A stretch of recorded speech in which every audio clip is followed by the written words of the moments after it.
Okay, so we'll quickly revise what we saw last week in this Rabbi Maharash Maimer, Shavuos Maimer. So, the Rabbi Maharash was going on the pasuk that introduces the Aseret Dibros Vadaber, Elikim es kol hadvarim le'lemer, that Hashem said all these things saying. The word le'mer is superfluous. What does it mean? And to explain it, the Rabbi Maharash said that le'mer means that when we learn Torah, Hashem responds. That what the words of Torah we learn, Hashem says after us. We see this from an explanation of something else, from the fact that it says, Anochi Avaylekecha, I am Hashem your God, which the Rabbi Maharash explains what it means is that Hashem gave His name Yud Kei Vav Kei to every single Yid at Matan Torah. Something happened at Matan Torah that the Jewish soul became connected with the Shem Havai Yud Kei Vav Kei, that Hashem put His name on us. What does that mean? Similar to Malachim. Every Malach has Hashem's name in his name. Michael, Gavriel, Raphael, they have Hashem's name within their name, which denotes the fact that every Malach has the presence of Hashem upon them and is bottled, completely nullified to Hashem. An angel does not have a sense of self separate from Hashem, doesn't have an identity that is disconnected from Hashem. An angel feels completely and utterly one with Hashem, to the point where angels can sometimes speak in the first person, singular, about Hashem. That I, Hashem, the angel says. We're talking about Hashem, but saying it in the first person. Why? Because the angel doesn't feel any sense of self. This is the experience that the Jewish people had at Matan Torah, that Hashem gave His name to us. Which means that our soul also experiences a level of bittul, of complete nullification to Hashem, where we can also feel, like an angel, that it's just Him, it's not us. This is something that not only we experience like angels, but actually the Rabbi Maharash explained, we experience it better than angels, deeper than angels. Why? Because for the Yud Kei Vav Kei, the Shem Havaya, to come all the way down to people in bodies, that must come from a much deeper place than the Shem connecting to angels. Because angels live in the spiritual world. So for Yud Kei Vav Kei to express itself in angels in the spiritual world, it's not such a big deal. But for Yud Kei Vav Kei to express itself in the physical world, in a body, that must come from a very deep place. Because the lower something is, the higher its source must come from. The further the light shines, the stronger that light must be. And so, using a mashal to understand this, the Rebbe Rashi explained that just like in the various faculties in the body, you have the power of sight and the power of hearing. The power of sight is a faculty that only captures a physical object. You only see things that are concrete, that are tangible, that are physical. You don't see spiritual realities. Whereas hearing, the power of hearing, you can hear something spiritual, something non-tangible. Sound is not tangible, which seems to indicate that sound must be higher than sight. The hearing must be higher than seeing. But it's not. Seeing is much deeper than hearing. When you see something, it's more real to you than when you hear about it. Because he understands that actually is the reason why. That because it's a deeper faculty, therefore its function is expressed in a further thing, in something further from you. And so the deeper the faculty in the soul, like sight, the further its expression is found in external, concrete, physical reality. Whereas the power of hearing is not as deep in the soul, and therefore doesn't go as far. It doesn't reach as far, and therefore it can only detect something spiritual, but you can't hear something concrete. That's a metaphor, Marshall. To the deeper the power, the further its ramification, the further its reach. So too, for Yud Kei Vav Kei to be expressed in angels is not as big a deal as for Yud Kei Vav Kei to be expressed in human beings. Therefore, the relationship that we have to Yud Kei Vav Kei is a deeper one than angels. Because for Hashem's light to reach us takes a lot of energy. Therefore, we're connecting to a deeper energy, more energy than angels. So, on this, the Rebbe Rash continues on page Reish Yud Daled at the bottom. V'lachei matzina b'Moshe, she'omer b'parshas vayim Shemaya tishmo.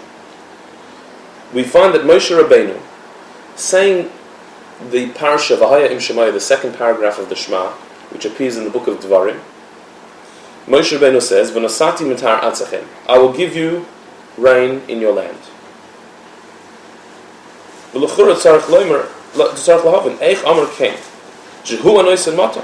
How could Moshe say such a thing? He's the one giving rain. I will give you rain, Moshe says. Rain is one of those things that was never given to any emissary, anyone other than Hashem himself. Like it says in the Gemara in Tainis, there are 3 keys in the hand of Hashem that were never given to anybody else. And one of them is the key to rain. What are the other 2? Children and right. So there are 3 keys that Hashem doesn't give to anybody else. The key to having children, the blessing of having children, only Hashem can give that blessing. The key to Tchis Amesim, only Hashem has that key. And the key to Gishamim, rain. He doesn't give it over to anybody else. Only Hashem himself. And comes along Moshe Rabbeinu and says, and I will give you rains in your land. It's up to Moshe. He's determining this. Would it be the whole Chumash Devarim, Moshe speak like this? Right, that's the thing. This is in Chumash Devarim. In the rest of the Torah, you have Hashem said to Moshe to say, and Moshe is quoting what Hashem said. So there he can say, first person, he can say I. But in Devarim, it's Moshe's speech. Moshe's coming and saying, Eila Dvar Moshe Dibur Moshe. This is what Moshe said to the people. Not what Hashem told him to say, what he said. And what does he say? I'll give you rain. If you do the mitzvahs, I'll make it rain. Who? Moshe will make it rain? Let's say Hashem will make it rain. He says, I will. How can he say such a thing? It's the same level as the Malachim. So if this is one of the things that a shliach was never given, Moshe Rabbeinu does not have the power to make it rain. How can he say, I will give you the rains? So 4th line at the end. This is the idea. It says about Moshe Rabbeinu, why is he called Moshe? Because he was drawn from the water. That answers it. But now we understand, what does it mean he was drawn from the water? Huh? So we know that Pashtus, the simple explanation is, what does it mean that Moshe was drawn from the water? He was put on the Nile River, and Basya, the daughter of Paro, saved him, and said, I'm going to give him a name, Moshe, because he was drawn from the water. Nice. That's Moshe's name, because he was drawn from the water in the Nile River? No. It's much deeper than that. He was drawn from the water means, it means that his neshama was drawn from the upper waters that are higher than the heavens, which we learnt about last week, the waters of the Alma Discassia, the hidden realm of spirituality that is like the waters as opposed to the dry land. Last week we said that on the dry land, the inhabitants, the beings, the creatures of the dry land are not stuck to the land, whereas in the water, the beings in the water are completely immersed and dependent on the water. So too, down here in this world, we don't feel our source. Like dry land that is not connected to its source. Whereas there's a higher realm called the waters, the world of the sea, spiritual world of the sea, where the inhabitants of that world, who are the angels, are completely immersed in their source, and they know they can't survive without it. Moshe Rabbeinu was min hamayim mishasiyu. He was drawn from the world of water, from this higher realm. That's where his soul came from. And not only that's where he came from, but third last line, or Moshe leposik taima. But it says there's a reference in the Gemara, in the Medrash, Moshe leposik taima, that Moshe's name is mentioned twice without a comma in between, meaning meaning that Moshe down here was the same as he was up there. Moshe's soul retained its level of connectedness down here in this world as it did up in its source. So he was from the world of water, and as it came down here, his soul came down in this world, it retained that connectedness, and even as he was living on dry land, he was still like he was in the water. His connectedness to Hashem was still on that level where he was completely bottled to his source. By Abraham, did it have a comment? Pasuk timer, yeah. What So- year is that for Moshe was on that pasuk time? Or what's That there's a. I can't remember where the pasuk is, but there's a mention of Moshe. His name is mentioned twice, and there's no comma in between. There's no yeah. By the no gap, which means that the Moshe above is the Moshe below. So Was Eliyahu Hanavi the same category or still I don't know. Different, but I'm not sure. The higher bottom of tachlis b'chidus Shmoi Shalosh Baruch Hu Shai Meshutav Boy K'moi Hamalachim Shnekram M'Shem Nuniyama. Meaning Moshe Rabbeinu, as he was down here, his soul was completely bottled to the divine name that was within his soul, just like angels are, who we call the fish of the sea. Like we saw last week, that the angels who are called fish of the sea, meaning they're constantly in their source, they feel themselves bottled to their source. So to Moshe Rabbeinu, as he was down here, had that same feeling. That's why he was called Minamayim Meshisiyu. His name was Moshe, the one drawn from the water, because that's where his soul was drawn from, and it retained that identity even down here. In Torah it explains this at length, and that's why Moshe had a speech impediment as well, because he was coming from such a high source, he couldn't express himself. He couldn't put himself into words. It was because of his great high level that he couldn't express himself down here in the physical world. So, bottom line, so just like a malach can say in the first person, I swear, says God, and he's saying, but in the first person, I swear, the malach says it. Shagam shehu atzma nivra, top of the next page, even though he himself is a created being, the angel is a created being, he's not God. How can he say in the first person, I swear, in the name of God? Because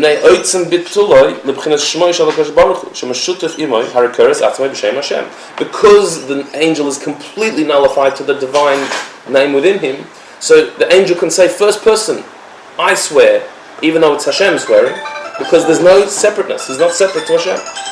So so to Moshe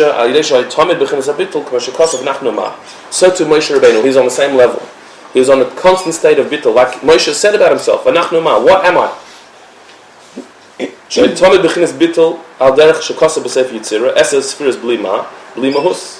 He was always in a state of total bittul, like it says in Sefer Yetzirah, the book of creation, that there's a level of the 10 spheres called the Spheres Blima, which means the 10 spheres that have no reality. There's a level, we discussed it in a previous moment actually, in Bas Lagani, that there's a level of the 10 spheres as they're not even spheres yet. Remember we were talking about the fire as it is in the coal, but it's not even there, it doesn't even exist. There's 10 spheres, but they're not really 10, they're not really there. Moshe Rabbeinu, they're called the spheres Blima. The 10 spheres without anything. Blima, they have nothing. So to Moshe Rabbeinu says, what am I? I'm nothing. He was on that level of existence with non-existence. His being is a non-being. I'm nothing but Hashem. He's complete bittul. That's much higher than an angel. Why? Because he's actually human. Like, right, so as we like said. he can argue with Hashem and he can... Right, for that bittul to come so far down is actually higher than an angel. Yeah. So we'll see that's true.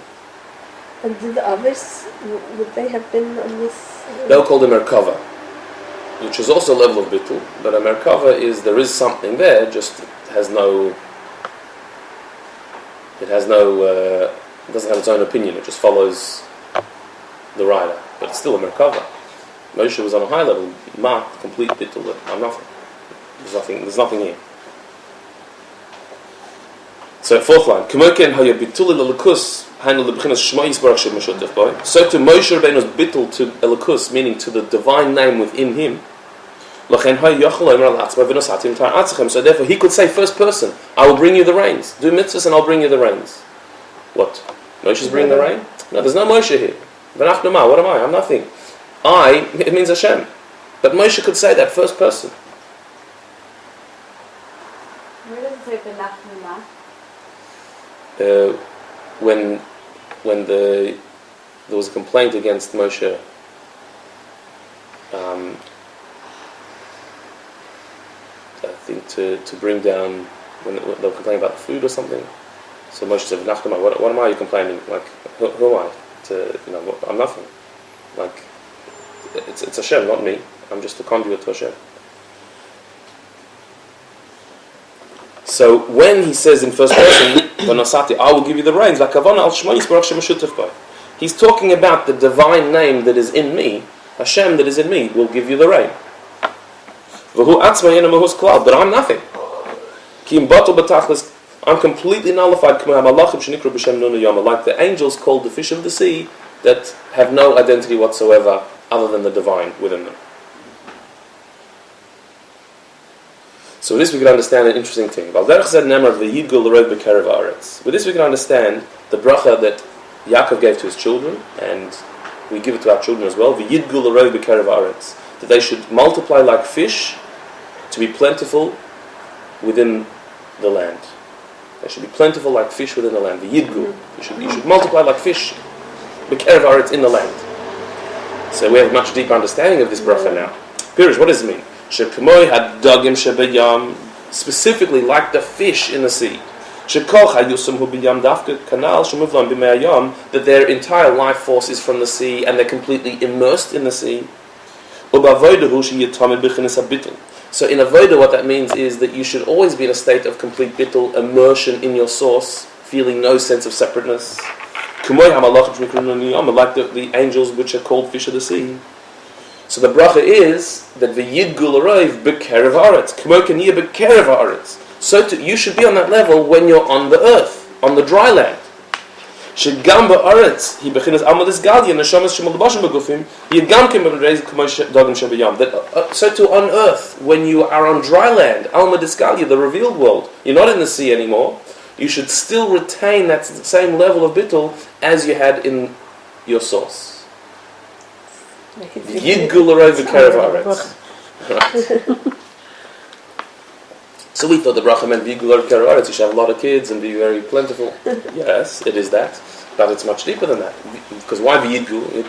You could have said that you should be like rabbits. Rabbits also produce. And what's b'kerev haaretz, on the earth? Where else are your children going to be? No, the Yidgul aroiv b'kerev haaretz means that you should have the level of dagim shebayam, fish in the sea, meaning being in your source, being bottled to your source, but b'kerev haaretz, when you're on earth. It's all very well to be bottled when you're a malach in heaven, but what about being bottled to Hashem when you're on the earth and you have a guf and a nefesh b'amis? That's the bracha. The Yidgul aroiv b'kerev haaretz, and that's why it's higher than angels, because angels can't do that.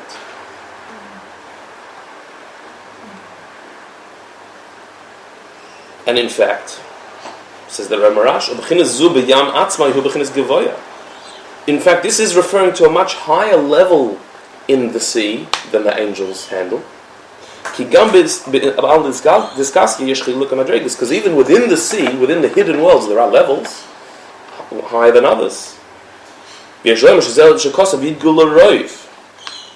And that's why it says in this bracha, it says v'yidgul aroiv. It doesn't just say v'yidgul, you should multiply like fish. It says v'yidgul aroiv, you should multiply like fish abundantly, l'aroiv.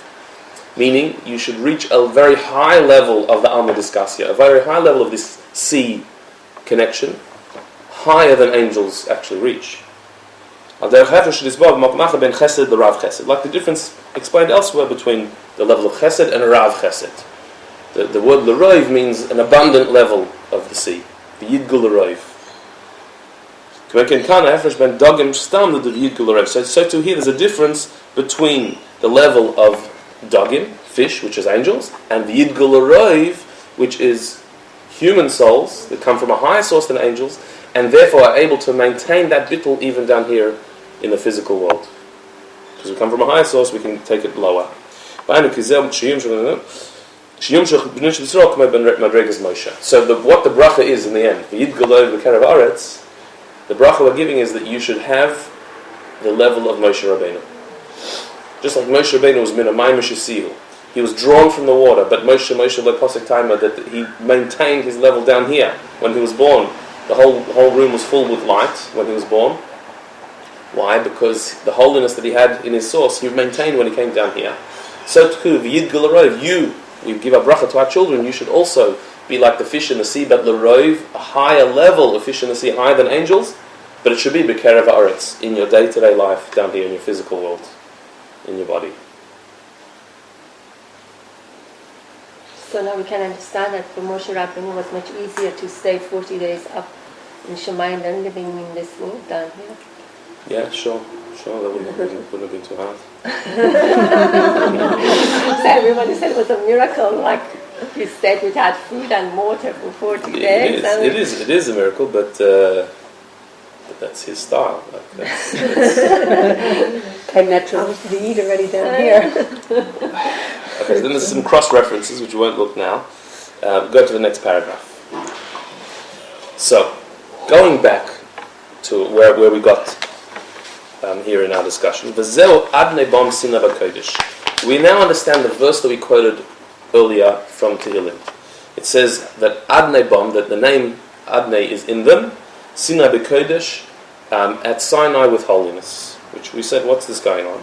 What does this mean? Shekamoish adnei bam, just like Hashem is in them. Hainu b'malachim, meaning that in the angels. Shemashutav behem shmo yisbarach, that angels have Hashem's name in them.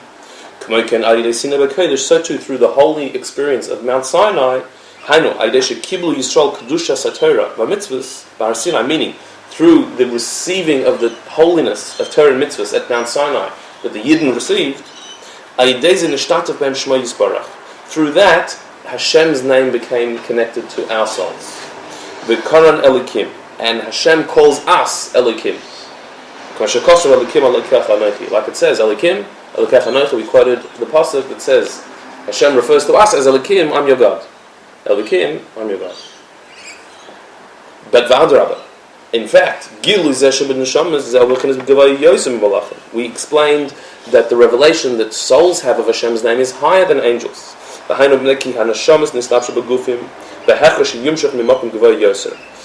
because souls are inhabiting bodies, so it must be that the source of the divine name that is invested in us must come from a higher place. Because for something to go so low, it has to come from a higher source. Because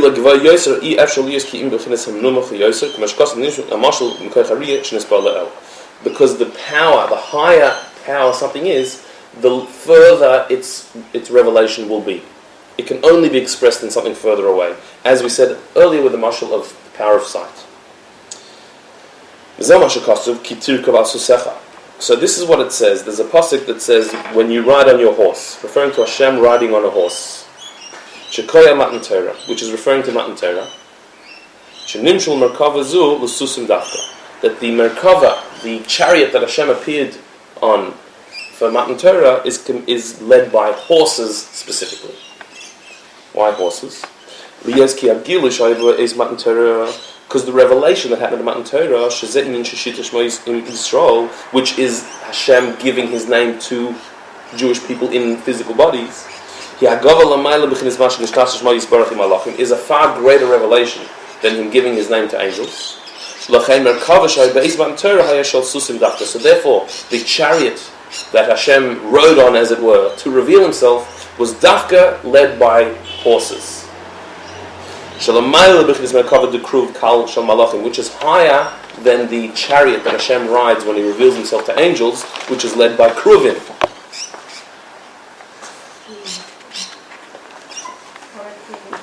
Cherubs. Well, kruvim, like the kruvim in the by the alright? Yeah. Yeah. Carrot. Not cabbage. No, here, the cruise cow.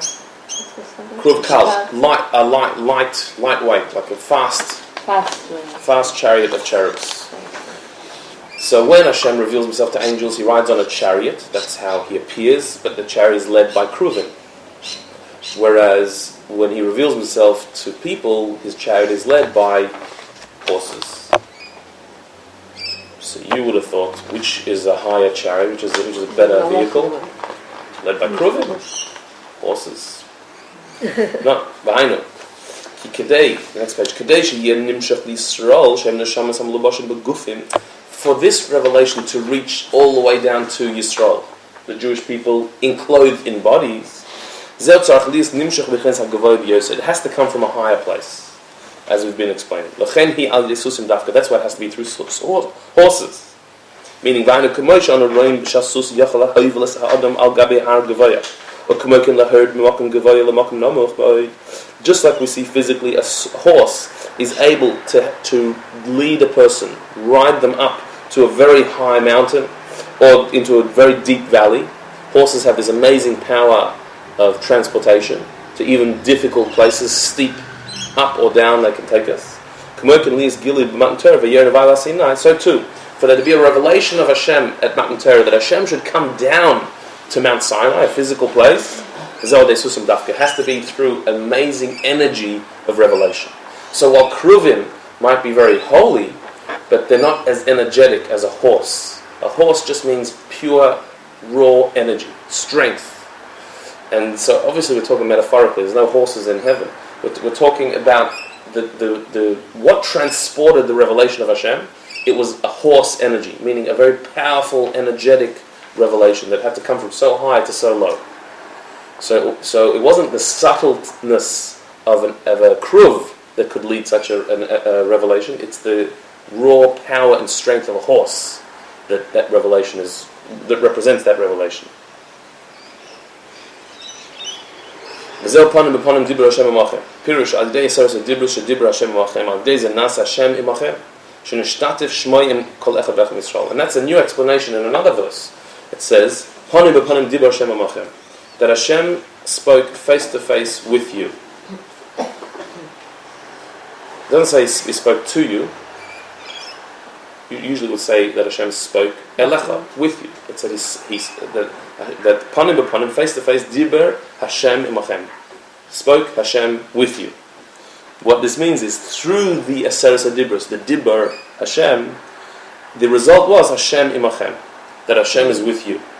Hashem left His name with you when He spoke to you. Face to face, when He was face to face with you, Dibber Hashem imachem, that He spoke to leave Hashem, Yud Kevavke, imachem, with you. He gave Himself over to you. So that's why it doesn't say He spoke to you, He spoke with you. Because Dibber, He spoke, Hashem, Yud Kevavke, imachem, with you. He gave you Yud Kevavke. That's what happened at the Aseres HaDibros, and that's only through horses, meaning a horsepower, energy to draw down the divine light all the way down into our physical body. So what does that mean, like for us?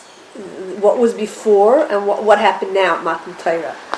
What happened that this, the fact that it's imachem? That's the next section. Is going to say that now, what does it mean that Yud Kevavke is with you?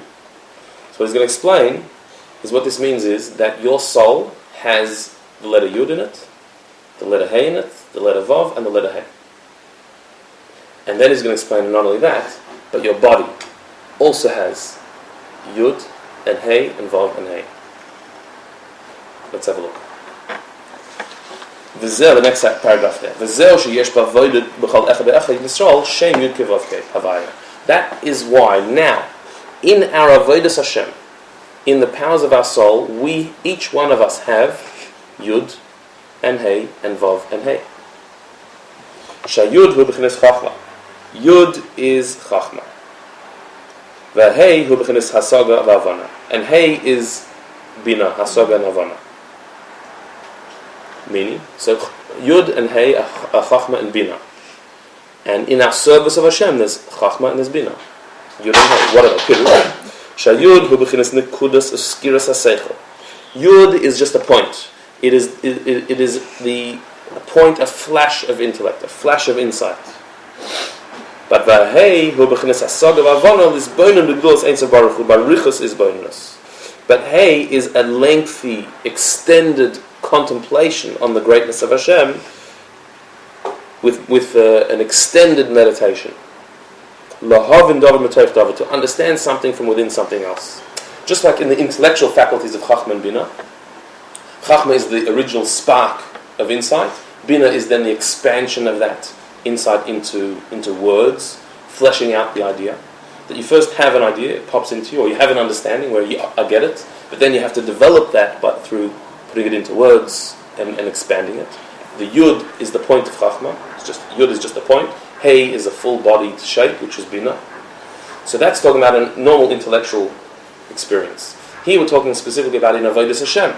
There's a Yud level and there's a Hey level. A Yud level is a spark of inspiration, where you feel a closeness of Hashem, you feel an insight in Hashem, you feel like you learn something inspiring, and you go, wow. So that's a level of connectedness with Hashem. But then there's Bina, then there's stopping and contemplating on that, internalizing it, bringing it down, thinking it through, going into detail.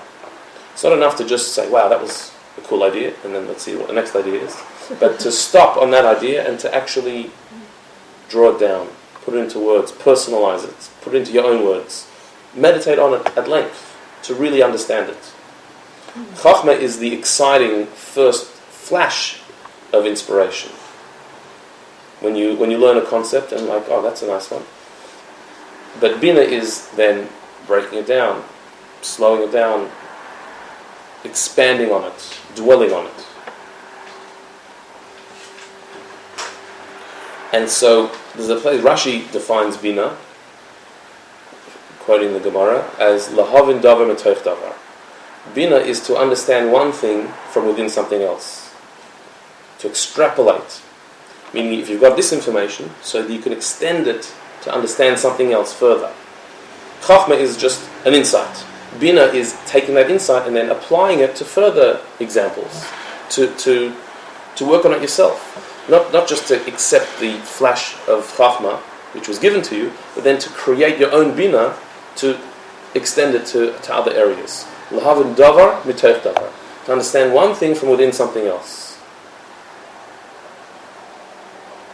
So that's why Chachma is a dot, a Yud. Bina is a Hey, a full shape.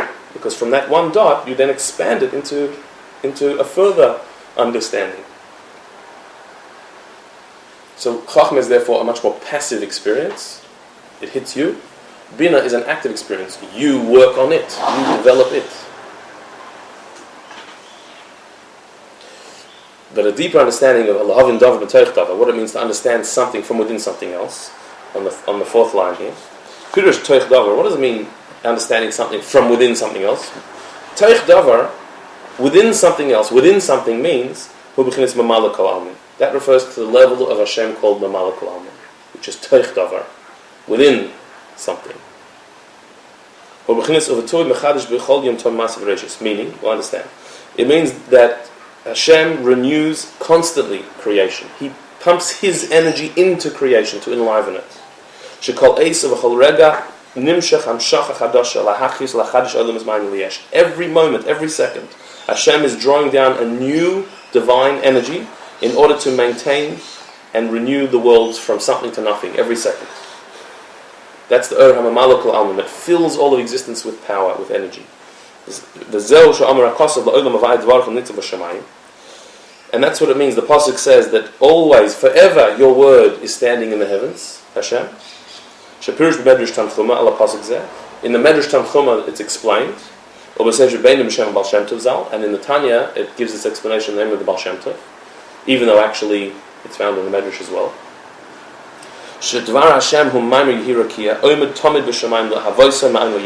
That the word of Hashem that said, let there be a heaven, that word is standing in the heavens constantly, is being said over and over again in order to renew the existence of the heavens from something to nothing.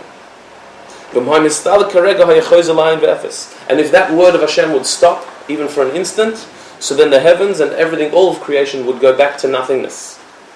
And the same applies to all the other sayings of creation, that Hashem's word is constantly being said to give the world existence. If it would stop, then the world would not exist. So that is the Ur HaMamala Kol Almin, the divine light that fills all of existence to give it existence, to maintain existence. That is called Toich Davar, the light of Hashem that is inside the world.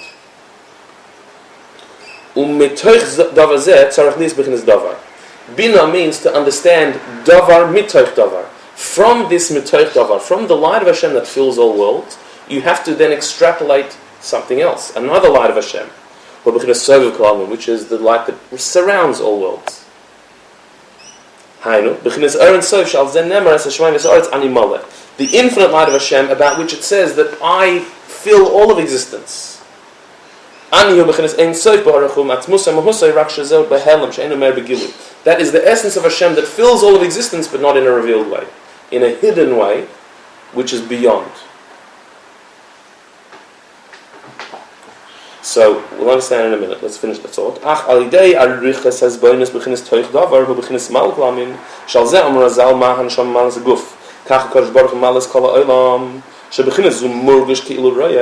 Through contemplating the light of Hashem that we can relate to, the light of Hashem that's that fills all worlds, about which our sages said, just like the soul fills the body, so too Hashem fills all of the worlds. Meaning, just like you can see your soul, you can know your soul, even though you can't physically see your soul, but you know that it's there because you're alive. Your body's not alive, your soul is alive. So just like you can directly experience your soul, so too you can directly experience the divine light of Hashem that fills all worlds. Because you can look at the world and say it's functioning, it's alive, it's here. It must have an energy that's giving it existence. So,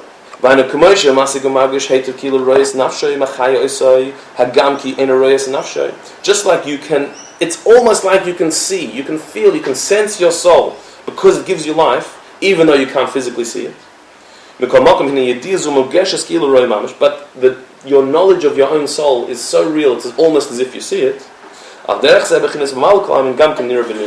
So to the light that fills all of existence, it's as if you can see it.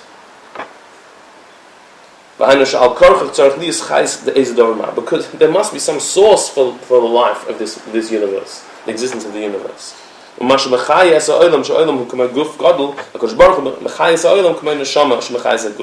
That the whole world is like a big body, and Hashem is the soul that enlivens that body.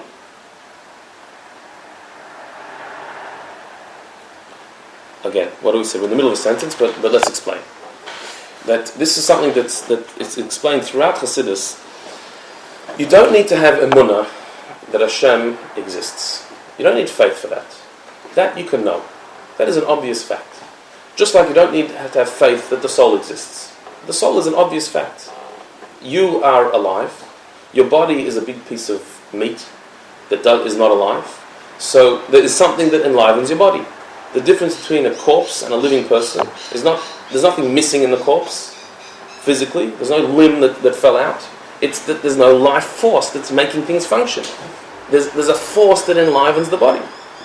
And so the difference between a dead body and a live body is not in the body. It's something outside of the body, apart from the body, which is called the soul.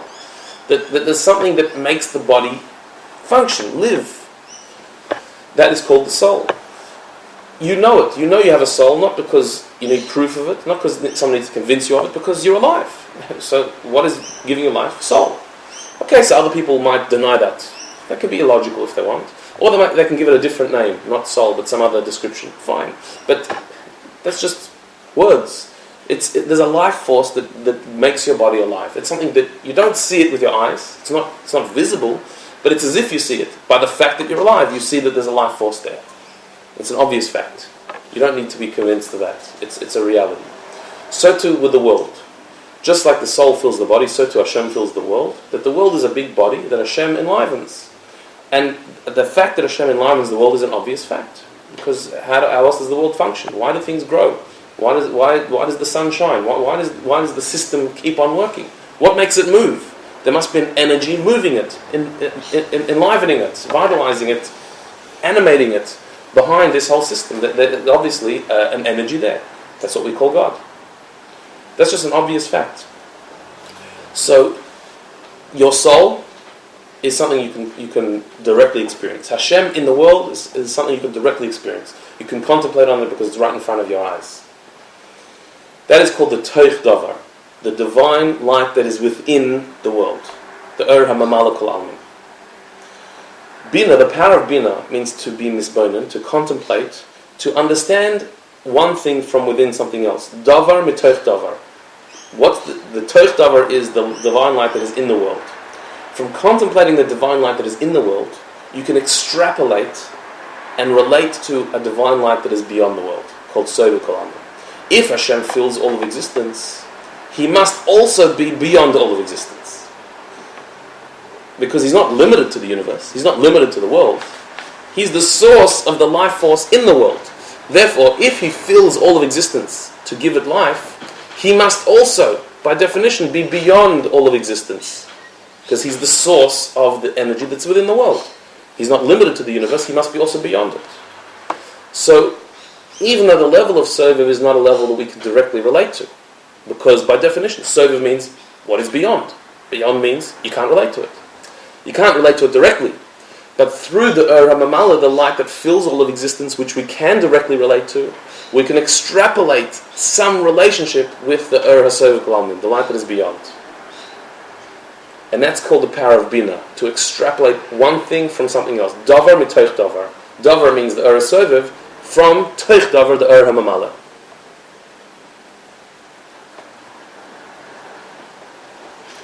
In other words, this is a very beautiful explanation of what his bonus means in Chassidus. It means taking what you do understand and extrapolating from that a relationship with what you can't understand, with what's beyond your understanding. Because if there's this, there must be that. If there's a light that fills all worlds, that light must have a source, which is beyond all worlds. And even though that light I can't comprehend, I can't relate to, it's beyond, but I just related to it. Because I came to it logically. Through my own experience of the divine light within the world, I came to extrapolate the divine light that is beyond the world. So I've related to Ur HaSoviv. This is the whole constant process of learning Chassidus is understanding something that you do understand, and then from that saying that there's something you don't understand as well. There's something beyond that that is beyond your grasp. But now you've understood this, you can appreciate that. You can have a sense of that. Now you've understood Mamala, so you can have a sense of Soviv as well. That's the power of Bina L'Havin T'Avin T'Avin. So the sunrise and sunset and everything, this is like a mitoch davar. Is that something that you can see it? It's something that you see the sun. Yeah. But you see that the sun is functioning, is moving, is doing its thing. Right. Why would a big ball of fire do its thing? Like what's energizing it? That's the Ur HaMamala, the divine light that fills all worlds. Right. It's not that you can see the Ur HaMamala, but you can see its effects. You can see its impact. So it's like you see it. That's right. And then what's just like your body is moving and living and functioning. That's right. Something's driving that. Yeah. That's your soul. So that you see directly, you relate to directly.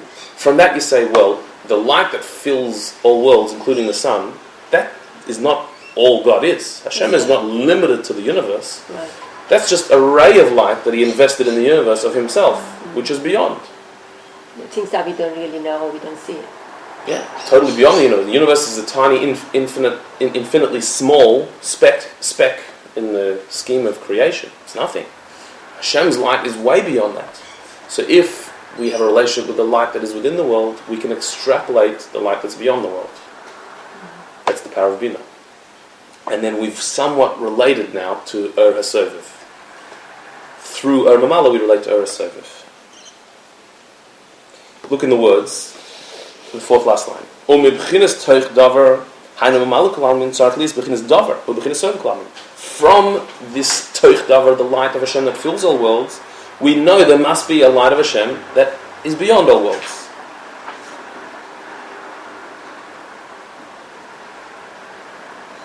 Yesh loimer ki toich davar ze inyan brisa olam shem hasar mamaris. So we could say that the toich davar, the light of Hashem that fills all worlds, is the creation of the world, which is the 10 sayings. The Sar Mamaris, the 10 sayings of creation, are what fills all world with existence. So we have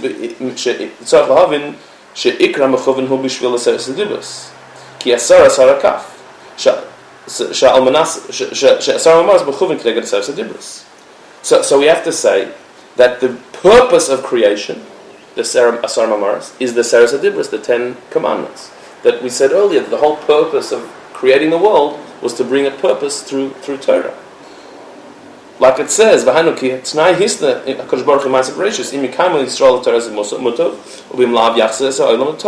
made a condition with the world when He created the world. If you fulfill the mitzvahs, if the Jewish people accept the Torah, good. If not, the world loses its meaning, so it'll be destroyed. The whole world was created on condition that the Torah would be accepted. The 10 sayings of creation were dependent on the 10 commandments being accepted by the Jewish people. Zer Shomer Razal, up on top of the next page, Barabbas, Eile Tolus Shemayim, Eile Shmois, Eile Eidus. That's what, there's a medrash that says, that there's 3 times it says Eile in the Torah. Eile Tolus Shemayim, these are the stories of the creation of heaven and earth. Eile Shmois, these are the names of the Bnei Yisrael. And Eile Eidus, these are the laws that Hashem gave to the Jewish people. Meaning, Eile b'schus mihem omdim, b'schus ve'eile shmos b'nei Yisrael. Eile, the first Eile is creation. Creation, what was creation for? For the second Eile, which is the b'nei Yisrael. Eile shmos b'nei Yisrael. But ve'eile b'schus mihem omdim. But why, how, in what merit do these exist, these Jewish people? B'schus Eile ha'edus v'chuk mishpatim. In the merit of Eile, which is Torah. Isn't there Eile HaDvarim? There's plenty of other Eiles. But these are 3 Eiles. Yes.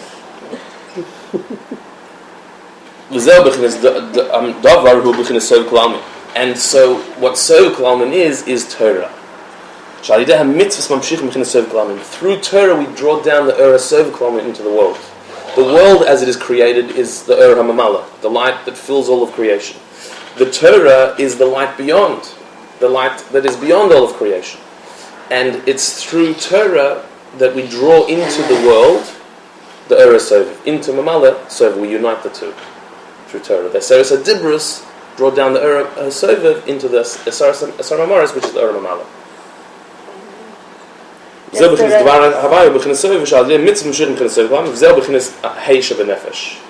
And this is the Hei Shebenefesh. Remember we're talking about the Yud Kei Vav Kei in our soul. That Hei, which is Bina, is the power to extrapolate that there is a Ur HaSoviv from Mamala, and then through Torah mitzvahs drawing down the Ur HaSoviv into the Ur Mamala, the light that's beyond being drawn into the light within. That's the Vav and then the Hay. No, that's the Hay. That was all just the Hay. Power of Bina. Connecting Soviv and Mamala. Would Vav be? That's the next thing. What's the difference between the Aseres HaMamaris and the Aseres HaDibros? The Aseres HaMamaris are creation. So that is a revelation of Ur HaMamala, that Hashem's speaking divine energy into creation, for creation to exist. But He's hidden in there. That's a limitation of Hashem. That's a tzimtzum. That's Shem Elikim. Bereshit Bara Elikim. It's a limited light that is invested in creation. Torah, which is a Aseres HaDibros, is Anoch Havaya Lekecha, Yud Kei Vav Kei being revealed in the world. The higher, the Ur HaSoviv, the unlimited light of Hashem. So Hashem only created the world through His limited light in order that through Torah we should bring His unlimited light into the world. But you can't reach His unlimited light without first relating to His limited light, which is what Bina is. Bina is through contemplating on the limited light of Hashem in the world, you can extrapolate a connection with the unlimited light that's beyond the world. And so when you learn Torah, are you doing? You drawing down, drawing down Ur HaSoviv into the world. Torah and Mitzvah does that. That's a Aseres HaDibros. So that would be the Hay? Yeah. And is that the power that every time Hashem for every second uses for His creation, or that was only one time on and now uses different energy? No, the Ur HaMamala is constantly, the word, the Aseres HaMamaris are constantly being said. So constantly being said every second. Correct. So that's like when it says Hashem rested. Would it be? From speaking. But it's still happening. He thinks. Sorry? Then he keeps thinking. Thinks. Uses his mashal. That's another thing. And other Mamarim explains what happens on Shabbos. So the last paragraph now, Vahavav. So what's the Vav in Hashem's name? If the Yud is this Chachma of inspiration, and the Hey is the Bina of contemplation, so what's the Vav? The Vav hu b'chinas ha-midas, b'chinas ava la'avas Hashem, ki hu chayecha. Vav is midas, the 6 emotions. Vav is the 6th letter, representing the 6 emotions. Also, Vav is the connecting letter. It's in the shape of a connector, and it means and, which connects, like emotions connect. So Vav is the emotion, serving Hashem with emotion. B'chinas ava, so love is Hashem. To love Hashem ki hu chayecha, because He is the source of your life. Shekmo she'oyer chay nafshay, kmo ken kasher yizbon v'yovin, she'orin zabaruch hu chayei chaim. So just like you love the source of your life, you naturally have a love to anything that gives you life. You love food, you love fresh air, you love anything that gives you existence. So when you contemplate on the fact that Hashem is actually the source of your existence in your life, because it says Ki imcha makor chaim, with you is the source of life, meaning the source of life is with Hashem. That will lead you to a direct desire, love, and yearning to be connected to Hashem. So that's just one example of love of Hashem that comes out of contemplating the fact that He is the source of our life. So you naturally have an emotional attraction to that which gives you life. You love life. You love anything that gives you life. When you realize that it's Hashem that gives you life, then it's Hashem that you love. That's the vav in your soul, love of Hashem, and so to all the other emotions, the other 6 emotions. And then v'hei achrona, the last hey of Hashem's name, hu b'chinas hayira, is the level of yira, which we also call Kabbalah, which means not serving Hashem out of contemplation, or inspiration, or emotion, but merely out of Kabbalah, accepting the yoke of heaven. That's what you've got to do. That's the lower hay of Hashem's name that is in our soul. Our power to serve Hashem, not because we're inspired to, not because we contemplate and understand why we should, not because we're in love with Him, but simply because that's what we're supposed to do. That's what we're here to do. We're here to serve Hashem.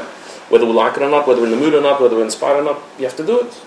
That's Yira, the lower level of Yira, which is called Kabbalah. B'zois of Aaron and Kodesh, which is represented in the pasuk B'zois of Aaron and Kodesh. Zois means Yira, as explained elsewhere. That to get into Kodesh, get into the holy space, sometimes you have to just do it with Kabbalah, which is Hey Tata, the lower Hey Yira. And then the Kotzer Shel Yud, the truth is there's another level. Apart from the 4 letters of Hashem's name, there's also the Kotzer Shel Yud, which is the crown on top of the Yud. That's higher than the Yud. That's a level called Ratzon, will, which is higher than Seichel. Yud is Chachma, and Kotzer Shel Yud is higher than Seichel. Ratzon. That there's a deep Ratzon, a deep motivation that we have to serve Hashem that's above intellect. Kabbalah soul is below intellect. I don't understand, but I'm going to do it anyway. Ratzon is higher than intellect. That I don't care about understanding or not. It's not about understanding or not. There's a deeper connection we have with Hashem that is beyond any rationale. We can't explain it because it's beyond explanation. It's a deep Ratzon, a will towards serving Hashem, which is the bottom line of our avodas Hashem. Really, the real reason why we do mitzvahs. We can have all the explanations in the world why we do mitzvahs, but the bottom line is because there's a Kotzer Shel Yud, there's a spark of godliness in our soul that wants to be close to Hashem without any need for any reason. That's the Kotzer Shel Yud. That is the name Yud Kevavka that's in our soul. That through Hashem speaking to us at Mount Sinai, it was Diber Hashem imachem, that He spoke, so Hashem should be with you. Yud Kevavke should be in you. Through that, we receive the Shem Hashem in the soul of every Jew, as just explained. That our soul has these natural tendencies towards godliness. Chachma, Bina, Midas, Kabbalah soul, a Ratzon that is higher than all of that. That's the Yud Kevavke in our soul. That happened at Matan Torah. Yeah, that was given to us at Matan Torah. But listen to this. What happened before? How did the Yidden do? That was their choice, but it wasn't infused in them naturally. So it wasn't the Ratzon, just a level of... It wasn't innately in their soul. So you see, Esav walked away from it. It didn't come back. Why? He's a brother of Yaakov, because he didn't have Yud Kevavke in his soul. It wasn't. How did Yaakov wanted to do that? Anyone What motivated him? Anyone could do it. It's just it wasn't ingrained in him. He made it ingrained. He reached that level, but it wasn't ingrained. This is something that he did it on his own, not given the power. So there wasn't something special about the Alvarez? Yeah, of course. But it's different. With Matan Torah, something happened. Yud Kevavke was ingrained in all of us. The Avos, not all their kids are Jewish. But Esav was Jewish. Esav So was Yisrael Lomer. Jewish. Yeah. Yeah.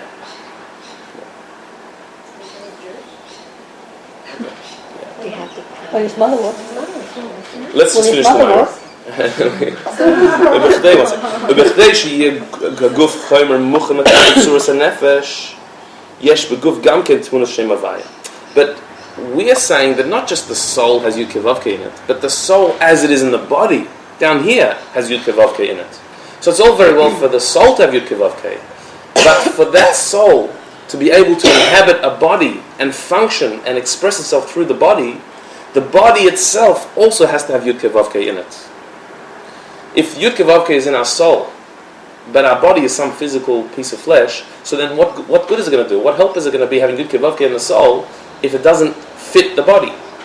And so the body also has Yud Kei Vav Kei in it. The Yud Kei Vav is infused in the physical body as well, in order that it can handle the Yud Kei Vav Kei of the soul. How do we see Yud Kei Vav Kei in the body? In the body means, now we're not talking about spiritual faculties now, we're talking about the physical body. How do you see Yud Kei Vav Kei in the body? Sharoshi Kitsir Tmunas Yud. The head, your head is in the shape of a Yud. A point, a spot, a line. Vagufu Kitsir Tmunas Vav. And your body, meaning your torso, is a Vav. A long extended line of Vav. And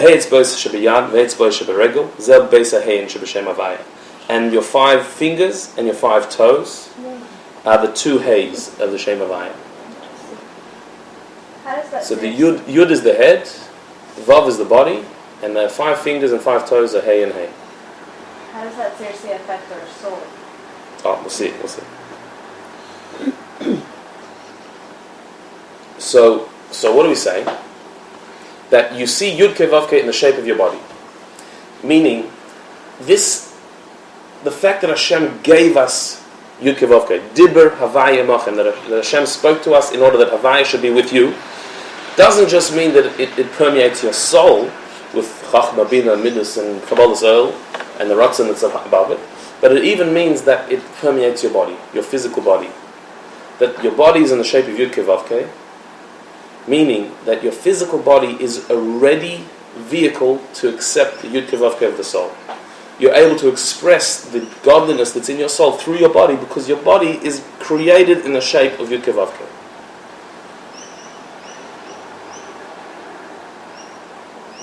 What that means is that the divine light is housed in your body.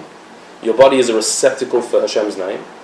And therefore your body has a natural tendency also to do Hashem's will, if you reveal it. If you reveal the soul in the body, they fit like a glove. They actually fit together. It's possible for your body to express your soul. On your Yiddish. Yeah. So elsewhere the Rebbe has it says, or other Rebbeim explain, so then how come Goyim also have a head and a body and fingers? They also have Yud. Okay, otherwise there'd be no free choice. There'd be no Bechira Chavshis. If only Jewish people had this Yud Kei Vav Kei in their body and no one else had it, so then that's too much revelation for this world. You can't have it that way. So all bodies are like that. But where Yud Kei Vav Kei is revealed is in the Jewish body, which houses the Jewish soul, Yud Kei Vav Kei. Plus the horn. Sorry? The Jewish people, they say they have a horn. Right. Now you might have noticed that we said the head is a Yud, the body is a Vav, the fingers and the toes are the 5 fingers and 5 toes. Yeah, but we've got 10 fingers. So many people have 10 fingers and 10 toes. So it doesn't really fit. You have 10 fingers and 10 toes, not 5. So the Maharash noticed that and explains it. The 5th last line. The reason why we have 10 fingers and 10 toes, we should only have 5, is it's just like the name Yud Kei Vav Kei. If you would fill in the hays, meaning if you'd spell out the letter hey, shekol hey hu beis hey, hey hey, when you spell out the letter hey, You say the letter hey is spelled hey hey. Interesting. The word hey is spelled hey hey. לכן במספר אצבעות יש גם כן 10 אצבעות ביד וברגל. So therefore, in the actual number of fingers you have 5 and 5. And toes, 5 and 5. Why? Really you have 5, but it's spelled out, so you have 2 times 5. The hey is spelled out expressly.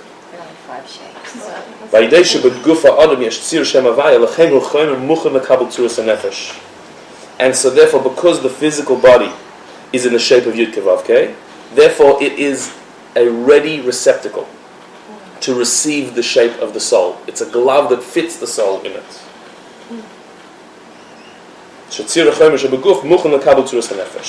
The very shape of the body is purpose built to receive the soul.